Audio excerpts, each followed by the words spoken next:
karburator motor. Tonton sampai habis videonya ya.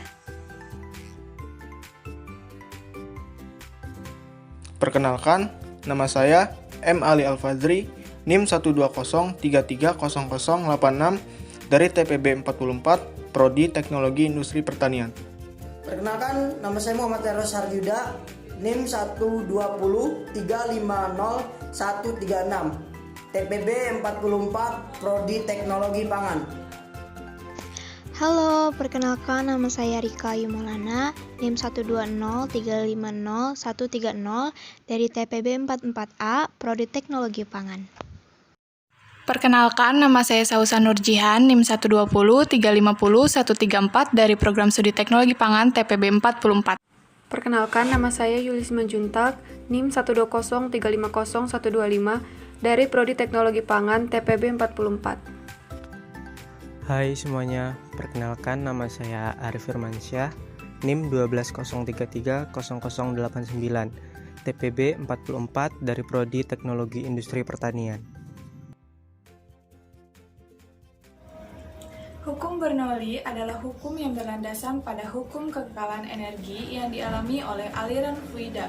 Hukum ini menyatakan bahwa jumlah tekanan, energi persatuan volume, dan energi potensial persatuan volume memiliki nilai yang sama pada setiap titik sepanjang suatu garis arus. Adapun persamaan hukum Bernoulli yaitu P1 ditambah setengah rho 1 dikali V1 kuadrat ditambah rho 1 dikali GH1 sama dengan P2 ditambah setengah dikali V2 dikali V2 kuadrat ditambah rho 2 dikali GH2. Fluida dapat disebut sebagai zat yang dapat mengalir. Fluida dapat dibedakan menjadi dua, yaitu fluida statis dan fluida dinamis. Fluida statis adalah fluida dalam keadaan diam, sedangkan fluida dinamis adalah fluida dalam keadaan bergerak. Karburator merupakan komponen yang sangat penting di kendaraan motor konvensional karena fungsi karburator dapat mengatur akselerasi, kecepatan kendaraan rotasi per menit pada berbagai tingkat beban dan kecepatan, serta mencampur udara dan bahan bakar yang homogen.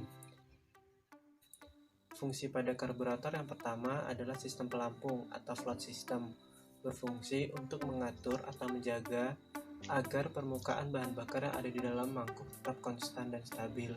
Yang kedua ada main jet, yang menghubungkan bensin di dalam ruang pelampung ke dalam venturi di tengah saluran udara ke intake. 3. Needle jet, untuk mengontrol pencampuran bahan bakar dari udara yang dialirkan dari celah di antara jet needle, jarum pengkabut, dan needle jet. 4. Throttle valve, katup throttle. Saat posisi throttle ada di bawah, maka aliran udara akan terhambat, sehingga menyebabkan RPM mesin menjadi rendah. Ketika posisi throttle gas ini dinaikkan, maka saluran udara makin membesar sehingga RPM mesin semakin naik. 5. Pilot jet, mengalirkan bahan bakar dari mesin dalam posisi stasioner sampai RPM menengah.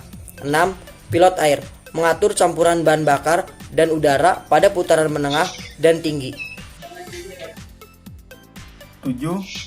Mangkuk karburator, berfungsi untuk menampung bahan bakar sementara yang akan disuplai ke venturi. 8. Skru penyetel, berfungsi untuk mengatur pilot air screw, yaitu dengan memutarnya ke dalam hingga mencapai dudukannya. 9. Needle valve atau katup jarum pelampung. Katup ini membuka ketika bahan bakar di dalam mangkok berkurang dan menutup ketika bahan bakar penuh kembali. 10. Float, berfungsi untuk mengatur jumlah bahan bakar di dalam ruang pelampung karburator agar tetap konstan. Percobaan pada karburator. Alat dan bahan yang akan kita gunakan: pertama, 1 unit sepeda motor, kedua, karburator, ketiga, udara, dan keempat, bahan bakar. Langkah-langkah kerjanya: yang pertama, siapkan seluruh alat dan bahan yang akan digunakan. Dari tangki bahan bakar, mengalir melalui selang. Setelah itu, masukkan ke karburator, lalu diamkan dalam wadah penampung. Ketika trolet atau katup terbuka, campuran bahan bakar dan udara akan bercampur. Kemudian disalurkan ke dalam mesin melalui intake manifold.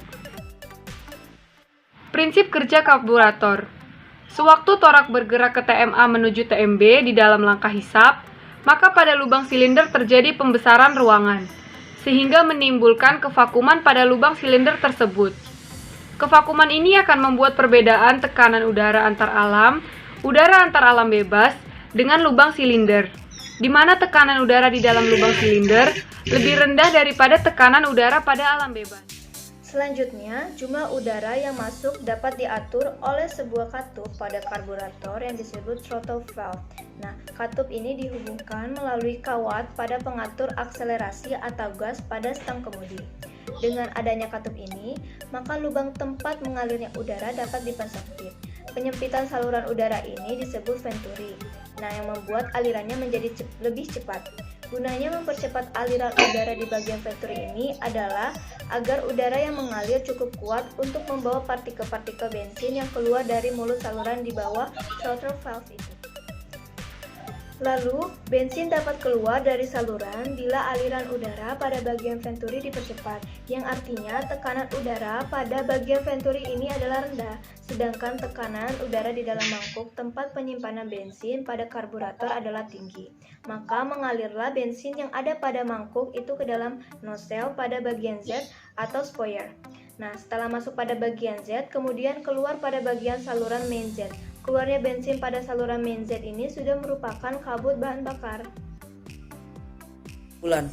Hukum Bernoulli adalah sebuah konsep besar yang terjadi dari penggabungan beberapa konsep fisika. Karburator berfungsi mengatur akselerasi percepatan pada kecepatan dan beban pada tingkat tertentu. Pada proses karburator diawali dengan mengalirnya udara dari luar disebabkan oleh kevakuman dari silinder, disaring oleh filter yang masuk ke dalam ventur. Kecepatan udara dalam ventur besar sedangkan tekanannya kecil, yang menyebabkan bensin dalam ruang pelampung terhisap ke ventur dikarenakan perbedaan tekanan. Bensin di ventur akan bercampur dengan udara menjadi kabut yang kemudian masuk ke dalam ruang silinder dengan kecepatan tinggi. Terima kasih sudah menonton video kami sampai selesai. Terima kasih. Jangan lupa untuk like dan Jangan lupa like, comment, and share ya. Jangan lupa juga di share ya. Dadah!